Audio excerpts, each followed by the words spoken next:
Hey, what's up, you guys? Today I'm going to be talking about my stretched earlobes and how I stretched them and when I got them pierced and stuff. Yeah. So I started piercing. I had my ears pierced at 13 when I was at Walmart. It was my 13th birthday. My mom gave my sister permission to have me get my ears pierced. So the lady pierced my ears with 14 karat gold, and I didn't know that I was allergic to 14 karat gold. So once we had my ears pierced, it was extremely painful because she got the gun stuck on this ear and ripped it. So as my ear was trying to heal and stuff, it was super duper hard. Not only because I had the jewelry that I was allergic to in, but because it was pierced with a gun. And maybe eventually I'll do a video about why guns are bad and how piercing with a piercing needle is a lot better. But whenever I figured out that I was allergic to the jewelry, I put in this little flat back jewelry that has a ball on the other end. It's a labret stud.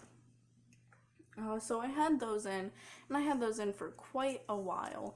And then I decided that I wanted to start stretching my ears because I lived in a neighborhood where body modification was everywhere. Tattoos, piercings, stretched earlobes. And I thought it was just the most beautiful thing ever. In my personal opinion, the more body mods that you have, the more beautiful you are in my eyes. But of course, everybody's beautiful in their own ways, and don't let anybody ever think that you're not beautiful. So, I started stretching my ears with toothpicks. I would put one in and then wait a couple months, and then I'd put a second one in, and that's just how I did it. And I had like colorful toothpicks too. It was never the same toothpick. Because they were like disposable tapers to me. I guess that's how I could put it. But I finally decided that I was going to do some research into stretched earlobes and found out about the taping method and tapers.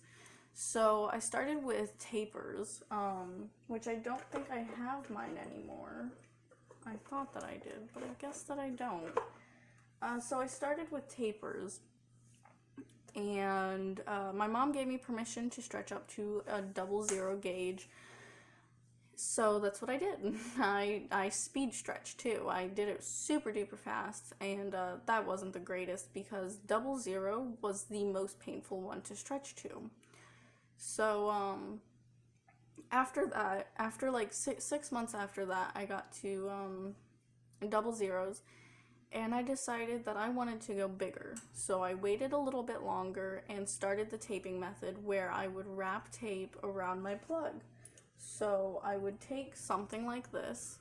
This is just a standard steel tunnel, double flared. And I would just wrap electrical tape around it. And my ears were perfectly okay with it. They didn't like, what's that word? Blowout. They didn't get a blowout or anything. And they were doing super duper good. And then I finally hit 1 inch. My mom was so mad about it. I hit 1 inch when I was 17. I was just slowly stretching over the years. And randomly my mom would just yell at me for it. Oh my god, your ears look bigger. And then like I got to 1 inch when I was 17. And my mom didn't believe me that I stopped stretching. I don't think that she still believes me that I stopped stretching, but I stopped stretching once I hit 1 inch, and I didn't go any bigger, like, at all. They just kind of looked bigger from the different jewelry that I had, from the eyelets, the silicone tunnels, and the steel tunnels. I didn't really like to wear plugs because I stretched my ears solely for the purpose that you can see through them. But once I hit 1 inch, which is where I'm at now, I got so much complications with my ears. My ears are super sensitive now to the point where these are my steel tunnels, my just typical everyday steel tunnels. It's hard to wear those. It's hard to wear any jewelry in my ears because after 2 days, my ears become sore and swollen and they just don't feel good. So, the way that I take care of my 1-inch ears now, because they're so sensitive, is I soak my stainless steel tunnels in alcohol every 2 days. I clean my earlobes every single day. Every day. And it's not like, oh, I just take them out, I clean my earlobes. No. I do like a thorough clean. I take my jewelry out, I clean my earlobes, I massage them with some cocoa oil, and then I take my stainless steel jewelry and then I wash them in the sink. And then every 2 days I soak them in alcohol. But my ears are they're just unhappy little beings being at 1 inch. They just don't like anything in there. They hate all jewelry. I went and I had stone plugs in for quite a while because I figured that if metals wasn't good for my ear, then let's try something organic. So I did